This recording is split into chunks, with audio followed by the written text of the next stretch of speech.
Kamusta mga kababayan? Handa ka na bang baguhin ang takbo ng iyong buhay at tuluyang kumawala sa hirap? Sa video na ito, hihimayin natin ang 10 gintong aral na magsisilbing mapa mo patungo sa tunay na yaman at tagumpay. Hindi lang ito tungkol sa pagkakaroon ng maraming pera, kundi tungkol sa pagbuo ng matalinong diskarte at tamang karakter na kailangan ng bawat Pinoy. Kaya naman siguraduhin mong panoorin at tapusin ang buong video na ito hanggang sa huling segundo. Huwag kang kukurap dahil sa dulo ay tatalakayin natin ang pinakamahalagang impormasyon at aral na magbubuklod sa lahat ng ating natutunan. Ang sikretong magsisilbing susi para maging permanente ang iyong pag-asenso. Bago natin simulan, paki-like naman ang video nating ito dahil malaking tulong na po yan sa mga content creator na kagaya namin. Maraming salamat po. Aral number 1, ang sikreto sa tamang mindset at pag-ayos ng pananaw sa pera. Naniniwala ka ba na ang pagyaman ay para lamang sa mga swerte o ipinanganak na may gintong kutsara sa bibig? Marami sa ating mga Pinoy ang lumaki sa paniniwala na ang pera ay ugat ng lahat ng kasamaan o kaya naman ay sadyang nakatadhana lang tayo na maging mahirap habang buhay. Pero ang totoo, ang unang hakbang para mabago ang laman ng iyong wallet ay ang pagbabago muna ng laman ng iyong isip. Kailangan nating burahin ang luma at nakakalaso na mindset na ang pag-iipon at pag-invest ay para sa mga rich kid lamang. Kahit ano pa ang kasalukuyang sitwasyon mo ngayon, kailangan mong itanim sa utak mo na ang pera ay isang tool o kasangkapan lamang na pwede mong kontrolin at paamuhin. Huwag mong hayaan na ang kawalan ng pera sa kasalukuyan ang magdikta ng iyong bukas dahil ang bawat milyonaryo ay nagsimula rin sa 0.00 pesos pero merong tamang pananaw sa buhay. Kapag binago mo ang iyong tingin sa bawat piso na hawak mo, doon magsisimulang magbago ang takbo ng iyong kapalaran at ang gintong ugali ng pagiging positibo sa financial growth ang magiging pundasyon mo. Isa sa mga pinakamalaking hadlang sa ating pag-asenso ay ang tinatawag nating abante atras logic o yung ugali na mahilig pumorma kahit wala namang pera. Masyado tayong conscious sa sasabihin ng ibang tao kaya mas pinipili nating bumili ng mga mamahaling gadgets o branded na gamit para lang magmukhang matagumpay sa harap ng ating mga kapitbahay o sa social media. Ito ang tinatawag na abante sa porma pero atras naman sa bulsa dahil baon na pala sa utang para lang ma-maintain ang lifestyle na hindi naman afford. Ang modernong approach sa pagyaman ay ang pagtanggap na hindi mo kailangang patunayan ang sarili mo sa kahit kanino. Imbes na gamitin ang iyong hard-earned money sa mga gamit na bumababa ang value, mas mabuting ilagay ito sa mga bagay na magbibigay sa iyo ng kita sa hinaharap. Tandaan mo na ang tunay na mayaman ay hindi yung maraming mamahaling gamit, kundi yung taong may sapat na resources at assets na hindi nakadepende sa kung ano ang tingin ng iba sa kanya. Dapat din nating matutunan ang konsepto ng delay gratification o yung kakayahan na magtiis sa simpleng buhay muna para sa mas masarap na kinabukasan. Sa mundo natin ngayon na punong-puno ng instant gratification tulad ng online shopping budol at flash sales, napakahirap pigilin ang sarili na hindi gumastos. Pero ang mga taong nagtatagumpay sa pera ay yung mga may disiplina na kumain muna ng tuyo o simpleng ulam ngayon para makakain ng steak habang buhay ng hindi nag-aalala sa bayarin. Hindi naman masamang mag-celebrate o mag-reward sa sarili, pero dapat ay ginagawa mo lang ito kapag talagang sobra na ang iyong kinikita at hindi galing sa iyong emergency fund o capital. Ang pagiging matiyaga sa pag-iipon at pagpigil sa mga panandaliang luho ay isang senyales ng maturity at gintong ugali. Isipin mo na ang bawat 500 pesos o 1,000 pesos na matitipid mo ngayon at mailalagay sa tamang investment ay lalago at magiging malaking tulong sa iyong pagtanda. Mahalaga rin na magkaroon ka ng growth mindset sa halip na fixed mindset pagdating sa iyong income at kakayahan. Kapag nakakita ka ng isang bagay na gusto mong makuha o isang goal na gusto mong marating, huwag mong sasabihin na hindi ko kaya iyan dahil mahirap lang ako. Ang tamang tanong na dapat mong itanim sa iyong isip ay paano ko kaya iyan magagawa o anong skills ang kailangan kong matutunan para maabot iyan. Ang mga matatagumpay na tao ay hindi sumusuko sa harap ng pagsubok, bagkus ay ginagawa nilang stepping stone ang bawat pagkakamali para matuto. Huwag mong limitahan ang sarili mo sa kung ano lang ang alam mo ngayon dahil sa panahon ng internet, Napakaraming libreng paraan para mag-aral at mag-upgrade ng kaalaman.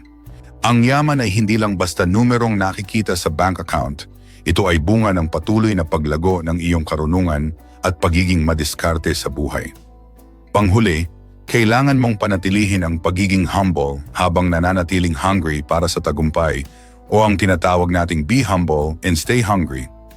Maraming tao kapag nakahawak lang ng kaunting pera ay nagbabago na ang ugali at nakakalimutan na ang disiplinang nagdala sa kanila doon. Ang gintong ugali ay ang pananatiling simple sa kabila ng paglaki ng income para mas mabilis mong mapalago ang iyong capital para sa mas malalaking opportunities. Huwag mong hayaan na ang pride ang mag-utos sa iyo kung paano gagastusin ang iyong pera dahil ang pride ay walang maidudulot na maganda sa iyong financial statement. Maging bukas ka sa pakikinig sa mga payo ng mga taong mas matagumpay sa iyo at huwag mahihiyang magsimula muli sa maliit kung kinakailangan. Ang tunay na sekreto sa pagyaman ay ang pagkakaroon ng tamang puso at matalinong pag-iisip na handang magtrabaho ng husto habang naghihintay sa tamang panahon ng pag-aani. Aral number 2, budgeting na pangmasa at ang matalinong paghahati ng kita. Ang pangalawang hakbang sa ating paglalakbay patungo sa pagyaman ay ang pagmaster sa sining ng budgeting na swak sa bulsa ng bawat Pilipino. Marami sa atin ang nagsasabi na kulang ang sweldo para mag-ipon, pero ang totoo ay madalas na hindi lang natin alam kung saan napupunta ang bawat piso natin. Ang modernong diskarte sa pera ay ang paggamit ng 50-30-20 rule, kung saan ang 50% ng iyong kita ay mapupunta sa mga needs o yung mga bagay na hindi mo pwedeng hindi bayaran tulad ng pagkain, kuryente, at nagtubig. Ang 30% naman ay para sa iyong wants o yung mga bagay na nagpapasaya sa iyo pero hindi naman kailangan para mabuhay, habang ang last 20% ay dapat na direktang pumunta sa iyong savings at investments. Sa pamamagitan ng sistemang ito, hindi mo na kailangang manghula kung may matitira pa ba sa iyo pagkatapos ng kinsenas at katapusan dahil bago pa man dumating ang pera ay may nakalaan na itong pupuntahan. Ang gintong ugali rito ay ang pagiging tapat sa sarili at ang pagkilala kung ano ang tunay na pangangailangan kaysa sa bugso lang ng damdamin. Napaka-importante rin na matutunan natin ang tinatawag na 24-hour rule bago tayo maglabas ng pera para sa mga bagay na hindi naman kasama sa budget. Sa panahon ngayon na isang click lang sa cellphone ay pwede ka nang bumili ng kung ano-ano, madalas tayong mabiktima ng impulse buying o yung pagbili dahil lang sa natuwa tayo sa nakita natin sa screen. Ang practical na paraan para iwasan ito ay ang paghihintay ng 24 na oras bago i-check out ang nasa cart mo o bago buksan ang wallet sa mall. Mapapansin mo na pagkalipas ng isang araw, madalas ay nawawala na ang excitement mo at marerealize mo na hindi mo naman pala talaga kailangan ang item na iyon. Ang perang matitipid mo sa pagpigil sa mga maliliit na gastos na ito ay pwedeng maging pundasyon ng iyong puhunan sa hinaharap. Tandaan mo na ang maliliit na butas ay siyang nagpapalubog sa malalaking barko, kaya ang bawat 50 pesos o 100 pesos na hindi mo nagastos ng walang kabuluhan ay malaking panalo na para sa iyong financial freedom. Para sa mga kababayan nating hirap mag-track ng digital na pera, napaka-epektibo pa rin ang traditional na envelope system upang masiguro na hindi tayo lalampas sa budget. Kumuha ka ng mga lumang sobre at sulatan ang bawat isa ng mga labels tulad ng palengke, kuryente, baon sa trabaho at transpo. Sa oras na matanggap mo ang iyong sweldo, i-withdraw mo ang cash at ilagay ang saktong halaga sa bawat sobre at huwag na huwag mong kukunin ang pera mula sa isang sobre para ipantustos sa iba. Kapag naubos na ang laman ng sobre para sa luho, ibig sabihin ay kailangan mong maghintay hanggang sa susunod na buwan bago ka muling makagastos para doon. Ang disiplinang ito ay magtuturo sa iyo na maging masinop at mapagpahalaga sa bawat sentimo na pinagpaguran mo sa buong araw ng pagtatrabaho. Sa ganitong paraan, hindi mo na mararanasan yung pakiramdam na parang magic na nawawala ang pera mo sa loob lang ng 3 araw pagkatapos ng sweldo. Isang gintong ugali rin na dapat nating iwasan ay ang pakikipagsabayan sa lifestyle ng iba o yung tinatawag nating lifestyle creep kung saan habang tumataas ang kita ay mas lalo ring lumalaki ang gastos. Marami sa atin kapag na-promote sa trabaho o nakatanggap ng bonus ay agad na nag-iisip kung anong bagong gamit ang bibilhin o kung saan kakain sa mamahaling restaurant. Ang tamang strategy ay panatilihin ang iyong level of spending kahit na tumataas ang iyong kinikita para ang sobrang pera ay mapunta lahat sa iyong wealth building. Huwag mong hayaan na ang iyong standard of living ang humabol sa iyong income dahil kung gagawin mo yon, habang buhay kang magiging alipin ng trabaho para lang mabayaran ang iyong mga bills. Ang tunay na sikreto ng mga yumayaman ng husto ay ang pagiging simple at ang pag-track sa bawat piso gamit ang isang notebook o kaya ay simpleng applications sa cellphone. Kapag alam mo kung saan napupunta ang pera mo, mas madali mong makikita kung aling mga gastos ang pwede mong tanggalin para mas mapabilis ang iyong pag-asenso. Panghuli, kailangan mong itanim sa isip mo na ang pagbabudget ay hindi isang parusa, kundi isang paraan para bigyan ang sarili mo ng kalayaan at seguridad. Maraming tao ang natatakot mag-budget dahil iniisip nila na hindi na sila makakapagsaya, pero sa katunayan, ang budgeting ay nagbibigay sa iyo ng permiso na gumastos ng walang guilt dahil alam mong may nakalaan na para doon. Kapag may maayos kang plano, hindi ka na magugulat kapag dumating ang mga bayarin at hindi ka na mapipilitang mangutang sa mga 5-6 o mga lending apps na may matataas na interest. Ang pagkakaroon ng control sa iyong cash flow ang magbibigay sa iyo ng peace of mind na kailangan mo para makapag-focus sa paghahanap ng iba pang paraan para kumita. Simulan mo ngayon sa pamamagitan ng pagsulat ng lahat ng gastos mo sa loob ng isang buwan at magugulat ka kung gaano karaming pera ang nasasayang mo sa mga bagay na hindi naman mahalaga. Ang gintong ugali ng pagiging disiplinado sa budget ang siyang maghahatid sa iyo sa buhay na pinapangarap mo, kung saan ikaw na ang nagpapatakbo sa pera at hindi ang pera ang nagpapatakbo sa iyo. Aral number 3, pagpuksa sa bad utang at pag-iwas sa lifestyle creep. Ang pangatlong aral na dapat nating itanim sa ating isip ay ang seryosong pagpuksa sa mga bad utang na parang anay na kumakain sa ating kinabukasan. Marami sa ating mga Pinoy ang nakabaon sa utang hindi dahil sa kakulangan ng kita, kundi dahil sa maling paggamit ng credit cards o panghihiram sa mga 5-6 para lang sa mga bagay na hindi naman kumikita. Ang modernong diskarte para makaalis sa kumunoy ng utang ay ang paggamit ng snowball method, kung saan uunahin mong bayaran ng buo ang pinakamaliit mong utang habang nagbabayad ng minimum sa iba. Kapag nabayaran mo na ang pinakamaliit, ang perang pambayad mo dati doon ay idadagdag mo naman sa susunod na maliit na utang hanggang sa lumakas ang iyong momentum. Ang gintong ugali rito ay ang pagkakaroon ng disiplina na huwag nang dagdagan ang utang habang nililinis mo ang mga luma para hindi ka paikot-ikot sa problema. Kapag nakita mo na nababawasan ang bilang ng mga pinagkakautangan mo, mas gaganahan kang magtipid dahil nararamdaman mo na ang tunay na kalayaan sa pera. Sa pangmalaking kalaban ng ating pag-asenso ay ang tinatawag nating lifestyle creep o yung ugali na kapag tumaas ang sweldo ay kailangan ding itaas ang antas ng pamumuhay. Marami sa atin kapag na-promote o nakakakuha ng bonus ay agad na nag-iisip na bumili ng bagong model ng cellphone o kaya ay kumuha ng hulugang motor kahit hindi pa naman sira ang luma. Ang praktikal na paraan para iwasan ito ay ang pananatili sa iyong dating gastos kahit na dumoble pa ang iyong kinikita para ang sobra ay mapunta sa iyong savings at investment. Huwag mong hayaan na ang iyong lifestyle ang humabol sa iyong income dahil kung gagawin mo yon, habang buhay kang magiging alipin ng trabaho para lang mabayaran ang mga bagong monthly bills mo. Ang tunay na sikreto ng mga yumayaman ng husto ay ang pagiging simple at ang pagtanggi sa mga upgrade na hindi naman talaga kailangan para maging masaya ang buhay. Dito rin papasok ang pag-iwas sa tinatawag nating pa-birthday culture o yung pilit na paghahanda ng bongga para lang may maipakita sa mga kapitbahay at kamag-anak. Marami sa ating mga ka-daily ang nagagawa pang mangutang para lang may maihanda sa pista o sa birthday ng anak dahil natatakot silang mapahiya o mapag-usapan ng iba. Ang gintong ugali na dapat mong matutunan ay ang tapang na tumanggi at sabihing hindi mo na kaya sa ngayon dahil may mas mahalaga kang prioridad. Ang mga tunay na kaibigan at kapamilya ay maiintindihan ang iyong sitwasyon at hindi ka nila huhusgahan kung wala kang handa basta't tapat ka sa kanila.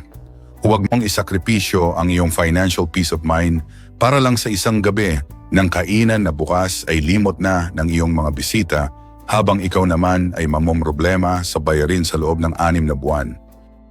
Kailangan din nating maging mapanuri sa mga maliliit na subscriptions and monthly payments na akala natin ay maliit lang, pero kapag pinagsama-sama ay malaki pala ang bawas sa ating budget. Sa modernong panahon, madali tayong matrap sa mga automatic payments para sa streaming apps, online games o mga membership na hindi naman natin nagagamit araw-araw. Ang actionable guide dito ay ang pag-check sa iyong bank statement o digital wallet at kanselahin ang lahat ng serbisyo na hindi mo naman kailangan para sa iyong growth. Ang perang matitipid mo rito na posibleng umabot ng 500 pesos hanggang 1,000 pesos kada buwan ay pwedeng-pwede nang simulan bilang iyong initial investment. Isipin mo na ang bawat pisong lumalabas sa bulsa mo ay parang isang sundalo na dapat ay ipinapadala mo sa giyera para magdala ng panalo, hindi yung basta na lang nawawala ng walang kapalit. Panghuli, bago ka kumuha ng anumang hulugan o utang, itanim mo sa isip mo ang pagkakaiba ng good debt at bad debt.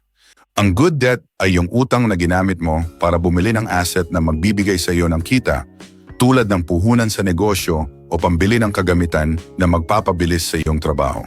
Ang bad debt naman ay yung mga utang para sa mga luho o gamit na mabilis bumaba ang value tulad ng damit, sapatos o gala na hindi mo naman afford gamit ang cash. Ang gintong ugali ng isang matalinong Pinoy ay ang paggamit ng utang bilang lever o pampabilis ng asenso, hindi bilang kadena na magpapabagal sa iyo. Ugaliin na magbayad ng cash hanggat maaari dahil kapag ramdam mo ang paglabas ng pera sa iyong kamay, mas nagiging maingat ka sa paggastos. Sa pagpuksa mo sa utang at pag-iwas sa lifestyle creep, binubuksan mo ang pinto para sa tunay at permanenteng yaman na walang halong kaba at stress. Aral number 4, pagbuo ng emergency fund bilang iyong proteksyon. Ang pang-apat na aral na dapat nating seryosohin ay ang pagbuo ng iyong emergency fund o ang tinatawag nating shield sa anumang sakuna. Maraming mga Pinoy ang nagtatrabaho ng mahabang panahon pero sa isang iglap ay naglalaho ang lahat dahil sa hindi inaasahang pagkakasakit, pagkaka-layoff sa trabaho o bigla ang pagkasira ng bahay. Ang emergency fund ay hindi simpleng ipon lang. Ito ang iyong insurance para hindi ka mapilitang mangutang sa mga 5-6 o magbenta ng mga ari-arian ng palugi kapag dumating ang bagyo sa iyong buhay. Ang target na halaga para rito ay dapat katumbas ng 3 to 6 months ng iyong buwanang gastusin para magkaroon ka ng sapat na breathing room. Halimbawa, kung ang gastos mo sa isang buwan para sa pagkain at bills ay 15,000 pesos, dapat ay meron kang target na 45,000 pesos hanggang 90,000 pesos na nakatabi. Ang practical na paraan para simulan ito ay ang pagbubukas ng isang hiwalay na bank account na walang ATM card o hindi madaling ma-access gamit ang online banking. Sa modernong panahon, napakadaling mag-transfer ng pera at dahil doon ay madalas tayong natutukso na hiramin muna ang ating ipon para sa mga bagay na hindi naman talaga emergency.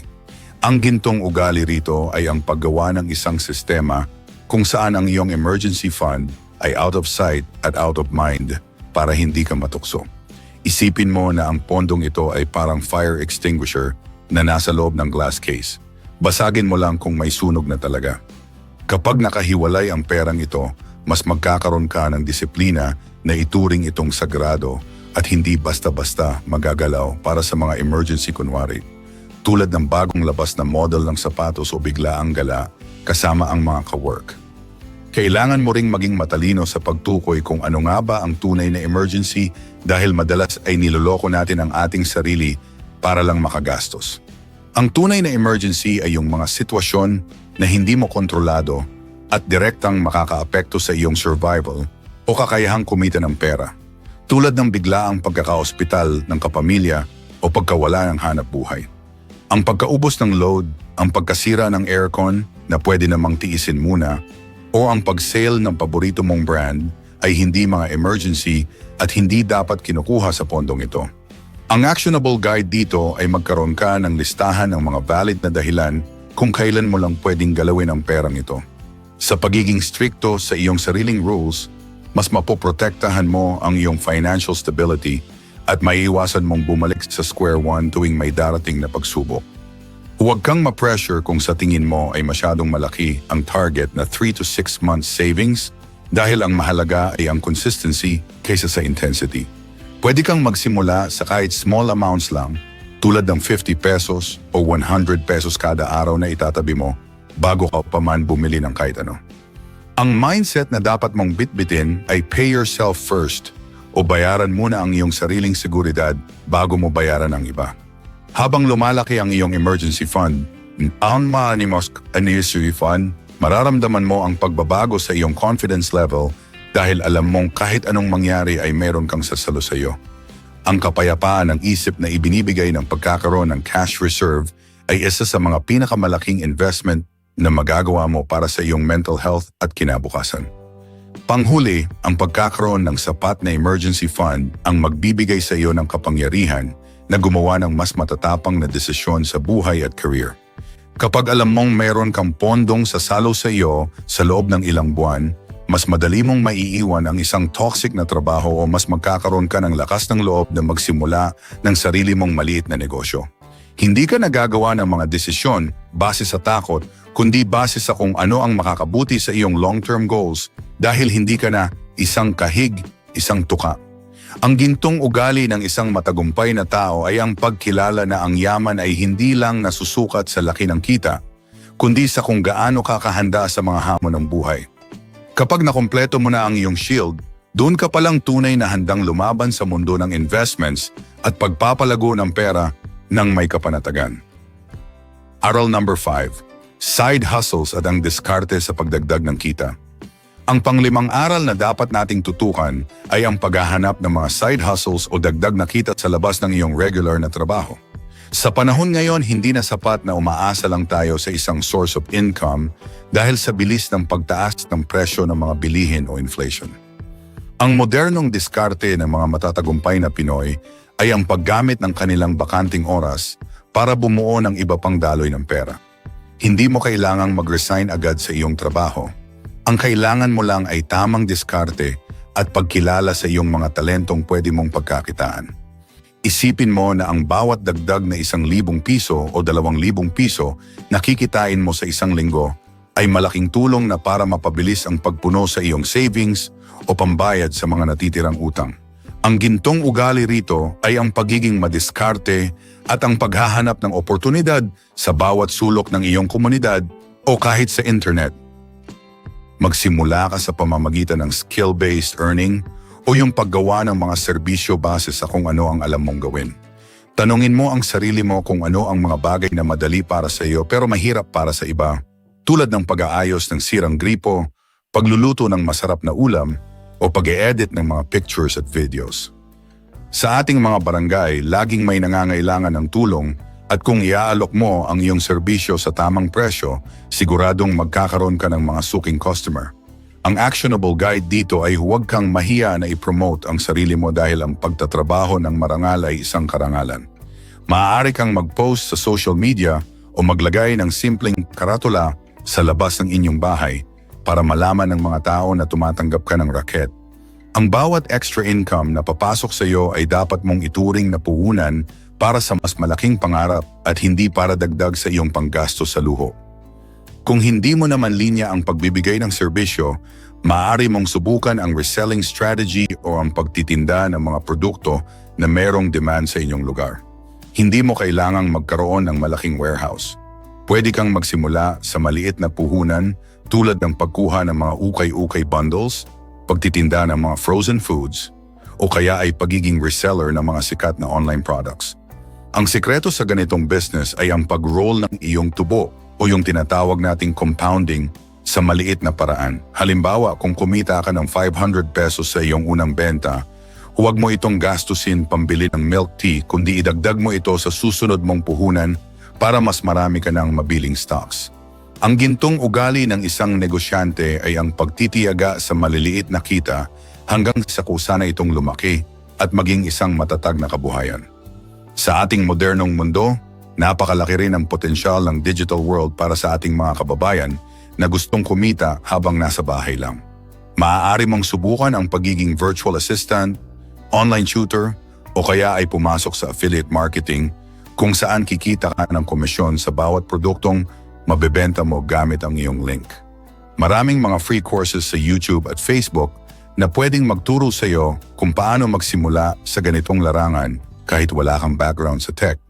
Ang mahalaga lang ay meron kang disiplina na maglaan ng kahit 2 hours hanggang 3 hours gabi-gabi para aralin ang mga bagong skills na ito. Ang iyong cellphone at internet connection ay hindi lang dapat para sa panonood ng memes, kundi dapat ay ginagamit mo rin itong kagamitan para makahukay ng ginto sa gitna ng digital age. Panghuli, ang pinaka-importanting aspeto ng pagkakaroon ng side hustle ay ang tamang time management ay yung pag-iwas sa burnout. Huwag mong kakalimutan na ang iyong main job ang nagbibigay sa iyo ng stability sa ngayon, kaya siguraduhin na hindi ito naaapektuhan ng iyong mga racket. Gamitin ang iyong mga weekends o yung mga oras na dati ay ginugugol mo lang sa pagtulog ng sobrang haba o pagtambay para mag-focus sa iyong growth. Ang gintong ugali ng isang porsigidong Pinoy ay ang pag-unawa na ang sakripisyo ngayon ay may katumbas na ginhawa sa hinaharap. Kapag nagawa mo ng balansehin ang iyong trabaho at side income, magugulat ka na lang na mas mabilis mo nang maaabot ang iyong financial goals. Ang pagiging masipag na may kasamang tamang diskarte ang siyang magiging susi mo para hindi ka na habang buhay na dumepende sa isang kumpanya o sa isang sweldo lamang. Aral number 6, Investing 101 at ang pagpapatrabaho sa pera. Ang pang-anim na aral ay ang isa sa pinakamahalagang skill na dapat mong matutunan. Ang sining ng pagpapatrabaho sa iyong pera para hindi ikaw ang habang buhay na nagtatrabaho para rito. Marami sa ating mga Pinoy ang kontento na makitang nasa loob lang ng bangko ang kanilang ipon, pero ang totoo ay unti-unti itong kinakain ng inflation o ang pagtaas ng presyo ng mga bilihin. Ang modernong approach sa pagyaman ay ang pag-unawa na ang bawat piso mo ay parang isang sundalo na dapat mong ipadala sa giyera para magdala ng panalo o dagdag na kita. Kapag nag-invest ka, inilalagay mo ang iyong pinaghirapang pera sa mga instrumentong gaya ng stocks, mutual funds o real estate na may potensyal na lumago paglipas ng panahon. Ang gintong ugali rito ay ang pagkakaroon ng mahabang pasensya dahil ang tunay na investing ay hindi parang sugal na mabilisan ang panalo, kundi parang pagtatanim ng puno na kailangang alagaan bago ka makapitas ng bunga. Isang napakagandang simulan para sa ating mga ka-daily ay ang mga government-backed programs tulad ng Pag-ibig MP2. Ito ay isang investment program na napaka-safe dahil garantisado ng gobyerno at madalas ay mas mataas ang kinikita kaysa sa regular na savings account sa bangko. Ang actionable guide dito ay maaari kang magsimula sa halagang 500 pesos lamang kada buwan at hayaan itong lumago sa loob ng 5 years. Ang kagandahan sa MP2 ay tax-free ang dividends nito, kaya buong-buo mong makukuha ang kinita ng iyong pera. Ito ang tinatawag nating low-risk, high-reward para sa mga nagsisimulang mag-invest na ayaw muna ng masyadong komplikadong sistema. Ang pagiging masinop sa ganitong uri ng investment ay nagpapakita ng gintong ugali ng pagiging sigurista pero matalinong tagapag-alaga ng kaba ng pamilya. Kung gusto mo namang pumasok sa stock market or mutual funds, kailangan mong intindihin yung konsepto ng dividend investing o yung pagkakaroon ng share sa kita ng mga malalaking kumpanya. Sa tuwing kumikita ang kumpanya, binibigyan nila ng parte ang kanilang mga investors at ito ang tinatawag nating passive income o perang natatanggap mo kahit natutulog ka. Sa modernong panahon, napakadali na ring magbukas ng investment account gamit ang mga legit na digital apps sa iyong cellphone. Imbes na puro online shopping ang inaatupag, subukan mong maglaan ng saktong halaga para bumili ng shares ng mga kumpanyang ginagamit mo araw-araw gaya ng kumpanya ng kuryente, tubig o mall. Ang gintong ugali rito ay ang pag-iisip bilang isang business owner sa halip na isang consumer lamang. Dahil doon magsisimulang magbago ang iyong financial status. Napaka-importante rin na maging alerto laban sa mga investment scams na laganap ngayon lalo na sa social media. Laging tandaan ang rule na ito. Kapag ang isang investment ay nangangako ng sobrang bilis na pagyaman or too good to be true na return ng wala kang gagawin, malamang ay scam iyon. Ang mga legit na investment ay nangangailangan ng oras at dadaan sa tamang proseso, hindi yung sa loob ng isang linggo ay dodoble na ang pera mo. Ang actionable guide para hindi mabiktima ay ang pag-check kung ang kumpanya ay rehistrado sa Securities and Exchange Commission or SEC At huwag na huwag magbibigay ng pera sa mga taong hindi mo kilala. Ang gintong ugali ng isang matalinong investor ay ang paggawa ng sariling research at hindi basta-basta sumasabay sa hype ng ibang tao dahil lamang sa takot na mapag-iwanan. Panghuli, ang sikreto para talagang yumaman sa investing ay ang reinvesting of gains o ang paggamit ng iyong kinita para muling i-invest. Ito ang tinatawag na power of compounding, kung saan ang iyong kinita ay kikita pa ng panibagong kita hanggang sa maging parang snowball ito na hindi mo na mapipigilan ang paglaki. Huwag mong kukunin agad ang tubo para pambili ng luho. Hayaan mo itong manatili doon sa loob ng 10 hanggang 20 taon.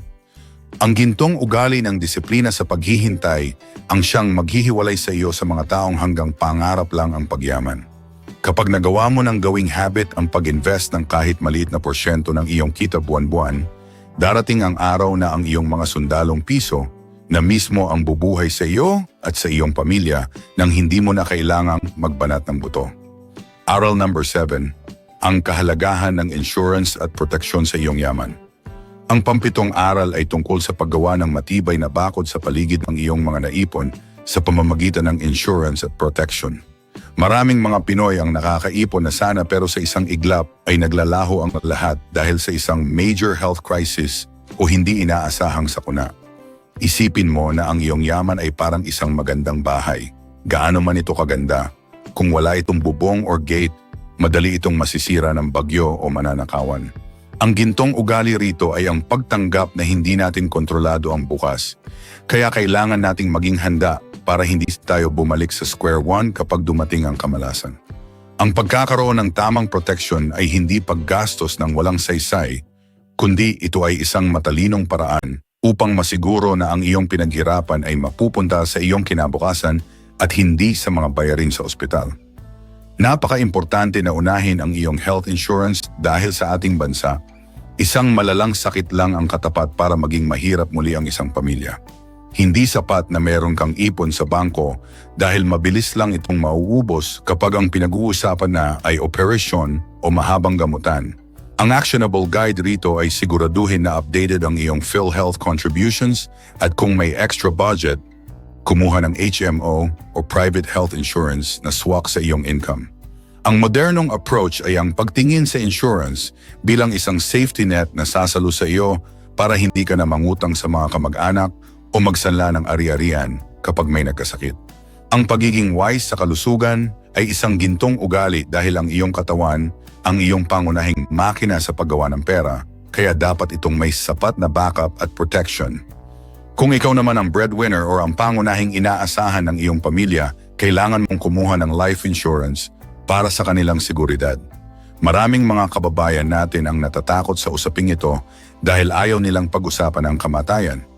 Pero ang tunay na pagmamahal ay ang pagsisiguro na hindi magugutom ang iyong asawa at mga anak kung sakaling mawala ka.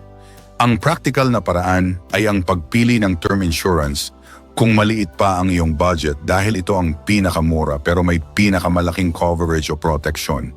Huwag kang pumasok sa mga komplikadong plano kung hindi mo pa ito naiintindihan ng buo. Ang mahalaga ay meron kang peace of mind na may makukuha ang iyong pamilya para makapagsimula muli. Ang gintong ugali ng isang responsableng magulang o anak ay ang pag-iisip sa kapakanan ng iba kahit wala na siya sa tabi nila. Dapat mo ring pag-aralan ang pagkakaiba ng mga insurance products tulad ng VUL or Variable Unit Linked Insurance versus sa traditional insurance. Ang VUL ay may kasamang investment component, pero madalas ay mas mataas ang fees nito kaya kailangang timbangin mo kung ito ba talaga ang kailangan mo o mas mabuting ihiwalay ang insurance sa investment. Ang modernong tip para sa ating mga ka-daily ay buy term and invest the difference para mas hawak mo ang control sa iyong pera habang protektado ka pa rin.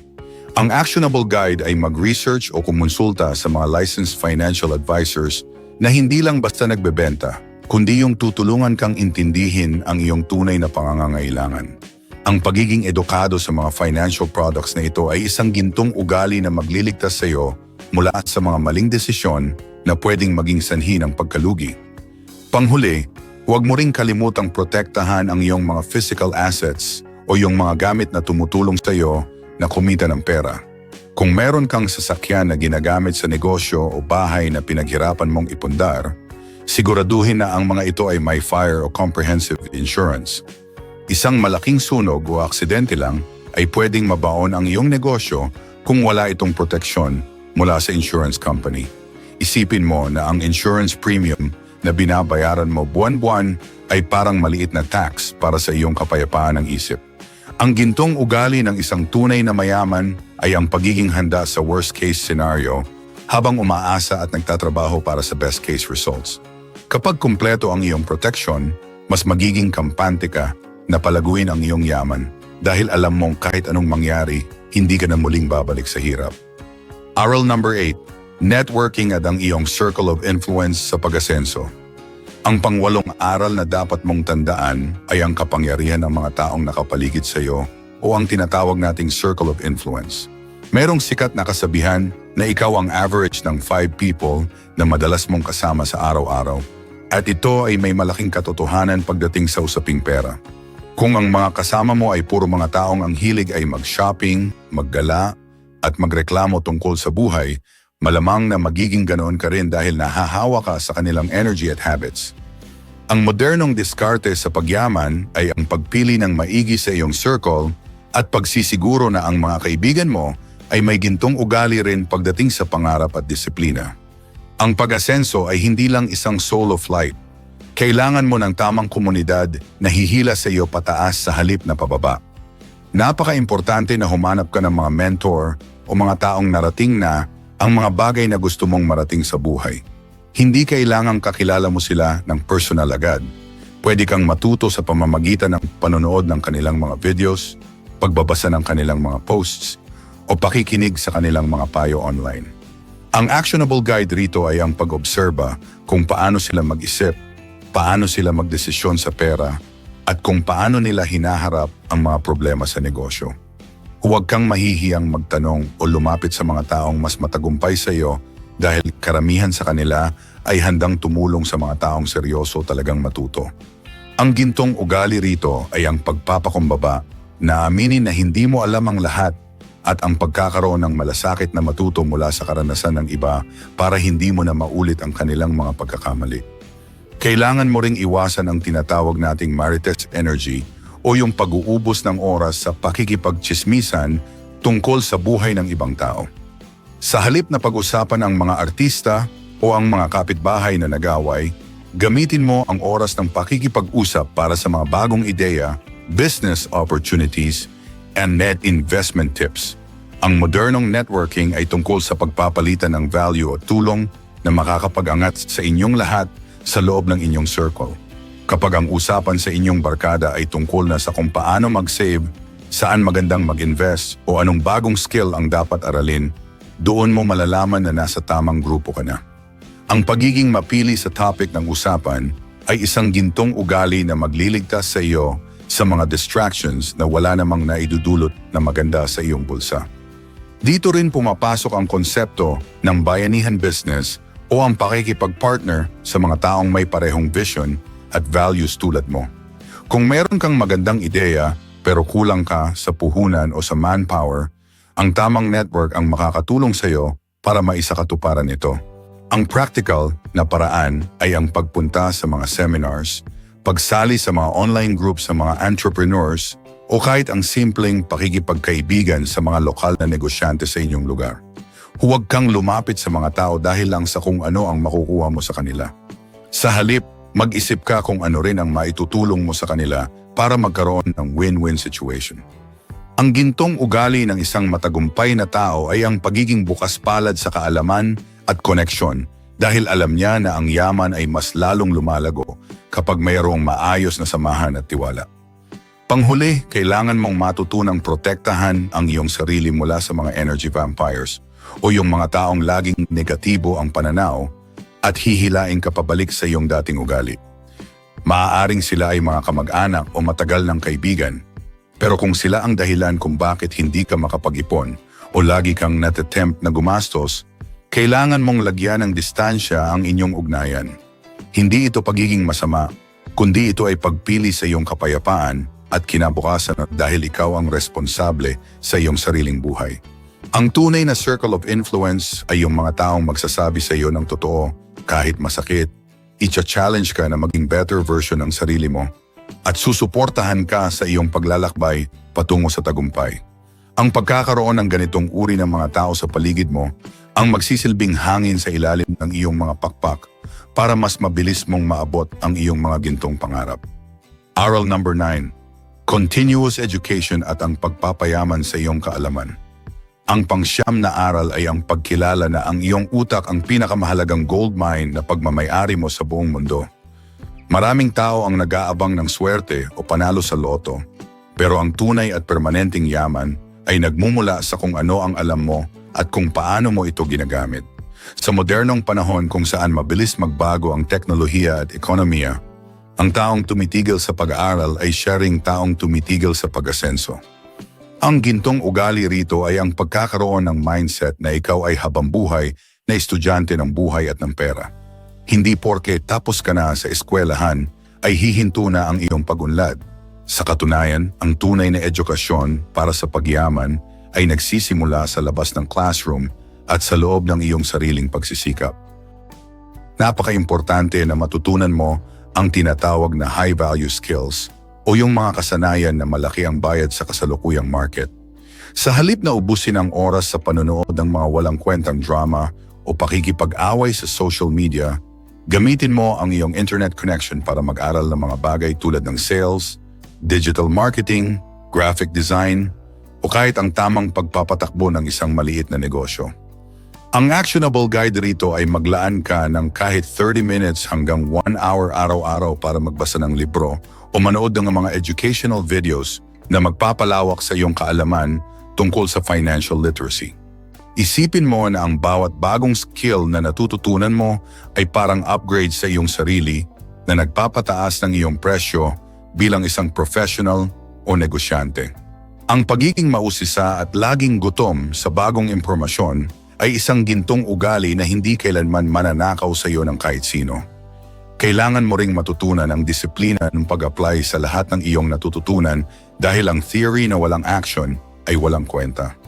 Maraming tao ang tinatawag nating infomaniacs o yung mga taong ang daming alam na tips pero wala namang ginagawa sa totoong buhay.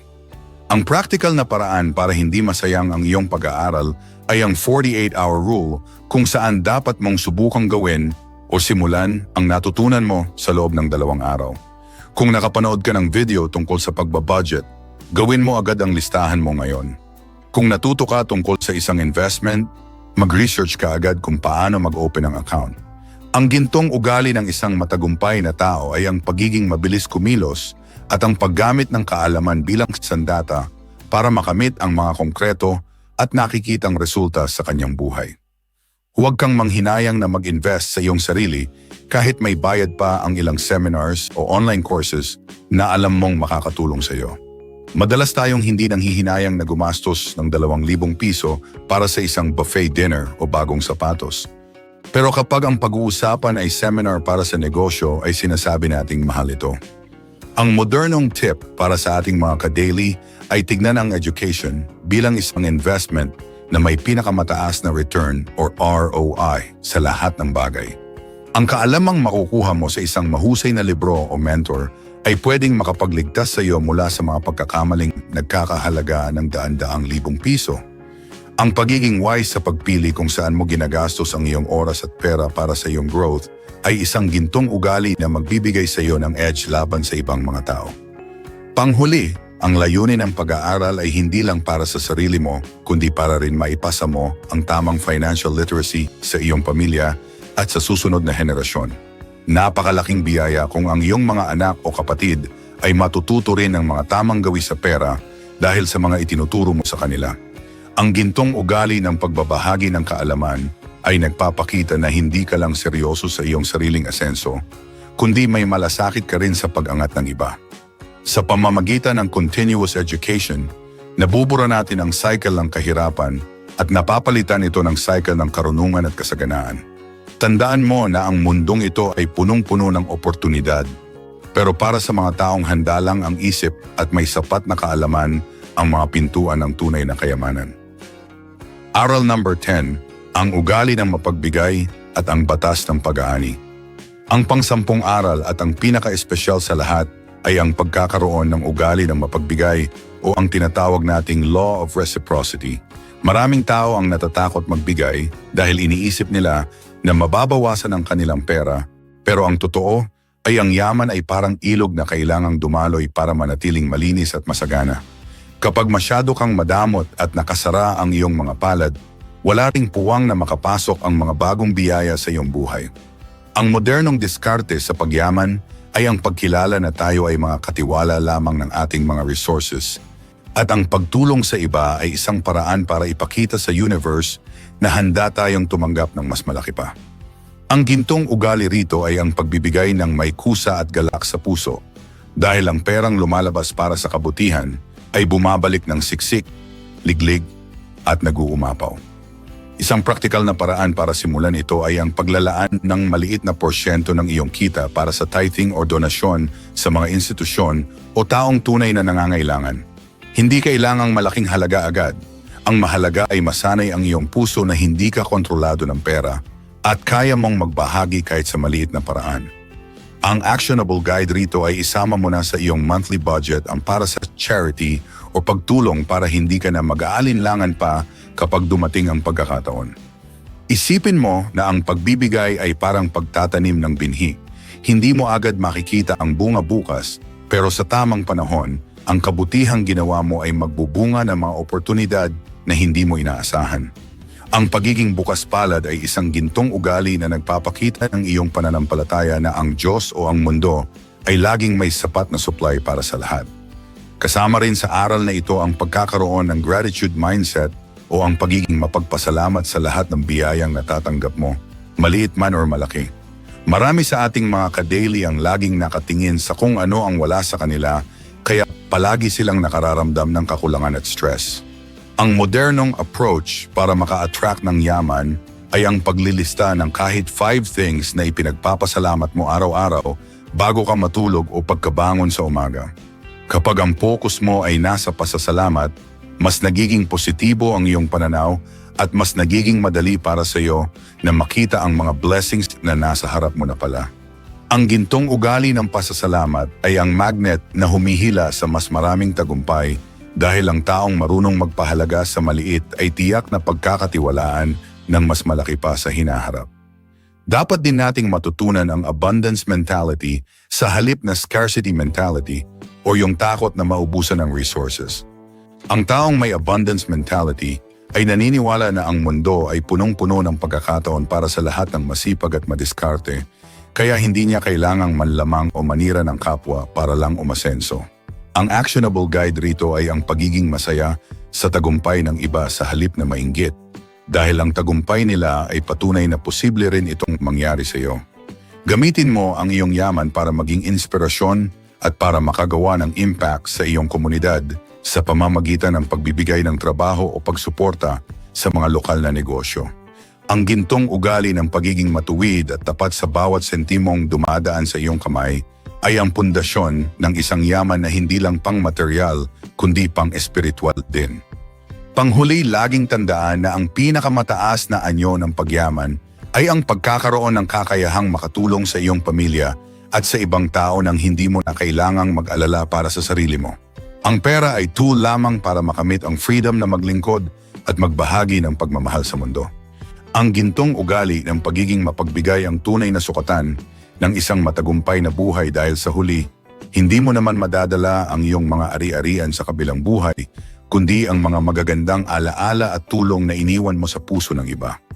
Patuloy mong linangin ang iyong gintong ugali, magsumikap, magtipid, at higit sa lahat, huwag kalimutang ibalik ang biyaya sa pinagmulan nito. Sa pagtatapos ng ating 10 aral, nawa ay baunin mo ang mga gabay na ito para maging isang tunay na milyonaryo na may puso at dangal na ipagmamalaki ng ating mga kababayang Pilipino. Sa pagtatapos ng ating paglalakbay sa 10 gintong aral na ito, tandaan mo na ang tunay na yaman ay hindi lamang nasusukat sa laki ng numerong makikita sa iyong bank account, kundi sa laki ng pagbabagong naganap sa iyong pag-iisip at ugali. Ang bawat hakbang na tinalakay natin, mula sa pag-aayos ng mindset, pagdisiplina sa budget, hanggang sa pagtulong sa kapwa, ay magkakaugnay na pundasyon para sa iyong pangmatagalang asenso. Hindi sapat na alam mo lang ang mga impormasyong ito. Ang tunay na kapangyarihan ay nasa paggawa at consistency sa bawat araw. Huwag kang matakot magsimula sa maliit dahil ang bawat higanting puno ay nagsimula sa isang maliit na binhing inalagaan ng tama. Ikaw ang arkitekto ng iyong kapalaran at sa tulong ng gintong ugali at matinding pananalig, walang pangarap na masyadong malaki para sa isang masipag na Pilipino. Simulan mo na ang iyong pag-asenso ngayon dahil ang iyong kinabukasan ay bunga ng mga desisyong ginagawa mo sa kasalukuyan. Paki-like ang videong ito kung nagustuhan ninyo, mag-comment sa baba kung ano ang natutunan nyo dito, at para sa mga iba pang content like this, mag-subscribe kayo sa ating YouTube channel ang Gintong Ugali. Maraming salamat.